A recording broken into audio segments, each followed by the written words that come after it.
A night of terror on Paris on high alert after attackers invade the city with bombs and gunfire, killing at least 120 people. CBS prepares for tonight's Democratic presidential debate, and the network says expect the candidates to get personal. And banned indefinitely, a trip to the Rio Olympics ends before it starts for Russia's track and field athletes, now embroiled in a doping scandal. First, fast, accurate. This is WSBT-22 News, first in the morning, Saturday, with Kristen Bean and Ed Russo. ISIS now saying it's behind several attacks in Paris that killed at least 120 people across the city. The prosecutor says 8 attackers are dead, 7 of them in suicide bombings. Officials say it's possible more terrorists are still at large. It all started with two suicide bombings and an explosion outside the National Stadium during a soccer match between the French and German national teams. Minutes later, police say another group of attackers sprayed cafes outside a concert hall with machine gun fire, then stormed inside and opened fire on the audience. As police closed in, they detonated explosive belts, killing themselves.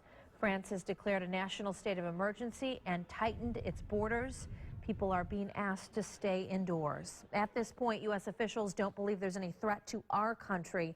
The Indiana Department of Homeland Security also released a statement last night saying no threats to our state have been identified. And Indiana Senator Dan Coats released a statement that reads in part, quote, "The attacks in Paris are horrific and an unprecedented form of evil intended to disrupt the lives of free people. Tonight, all Americans stand in solidarity with Paris and the French people. This isn't just an attack on Paris, this is an attack on the civilized world." Senator Joe Donnelly released this statement on Twitter saying, quote, "The terror attacks in Paris are heartbreaking and horrifying. My thoughts and prayers are with the people of Paris, particularly those who were injured or lost loved ones. We stand in solidarity with the people of France." Stay with WSBT both on air and online as we continue to track the latest developments in the Paris terror attacks. Remember, you can find updates all in one place on our website, WSBT.com. With Kristen Bean and Ed Russo. The city of South Bend showing solidarity with Paris in the wake of a string of deadly attacks on the French city. Take a look. Overnight, the city's river lights display featured colors of the French flag. A beautiful display for people who standing shoulder to shoulder with the French this morning. Meantime, the French president, speaking to the nation, said the attacks which killed 127 people were an act of war, an act ISIS now says it was responsible for.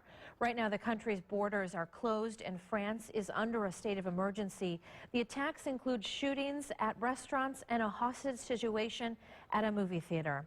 At this point, police believe all the attackers are dead, but security officials worry that there could be more terrorists remaining at large. Officials call this the deadliest violence in Paris since World War II.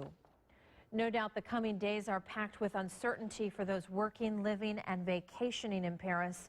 While you were sleeping, we tracked down a Mishawaka man who now works in Paris as a fashion photographer and artist. And we turn now to Jonathan Grant, who joins us from Skype. Jonathan, how are you doing this morning after all this unfolded overnight? Hi, I'm doing well. It's obviously a really emotional time to be in the city, but it's also a time when everyone's coming together and there's an extra bit of kindness in the air. Where were you when all this began to unfold? I was actually next door. All of my neighbors on the street got together and had dinner, and it wasn't until we all went home that we found out what happened. So we opened up our windows and we're chatting across the street and checking the news, checking Facebook, and immediately there was hundreds and hundreds of messages and emails and texts from people around the world asking how I was doing and what was going on here. What are you being told right now as far as whether or not you're able to leave your home?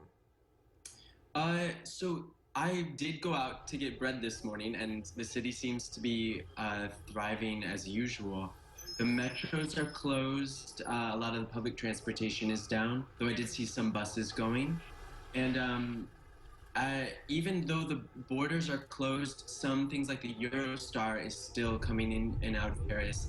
Um, there's they've redoubled the number of military here, and there's already a military presence on my street every day to keep his street safe. In particular, as some notable people live here, so it definitely already feels very safe, but they're definitely reinforcing this. Now, I understand there was already some military presence around the city and around France after the Charlie Hebdo attack just 11 months ago. Has there been a difference now? Have you noticed the increase overnight? I haven't seen anything yet with the increase. Like I said already, I mean, one of the Charlie Hebdo illustrators lived on my street, so already we have a military presence in this quartier. But I'm probably about 25-minute walk from the area in which most of the attacks happened. So I'm on the other side of the river. I'm on a different bank, so I still haven't seen a lot of the areas that have been really affected. It's a small city. I mean, it's geographically about the same size as South Bend, though obviously a very different population. So it's a small area, but I'm still pretty removed from any of the violence. Can you describe the locations of these attacks? Are they in tourist type areas, or are these more neighborhood locations? I had been seen in some of the reports that people had been reporting them as tourist areas, but they really aren't, particularly in the 10th and 11th around the Bataclan and some of the cafes that were targeted. These are mostly hip, younger areas, some traditionally working class areas. These are not like epicenters of tourism, or, I mean, it wasn't tourists that were targeted in this. So I think it's still confusing. Obviously, the Stade de France and the Bataclan are huge venues with, I mean, thousands of people in them. So so those were major locations, but this is not necessarily, they're not targeting tourists. Jonathan Grant, thank you so much for joining us this morning. We know information is still unfolding for us here in the States, but I'm sure for you, you're just learning more as time goes on. We're glad you're safe this morning. We're thinking of you and, of course, thinking of the people there in Paris. Thank you so much.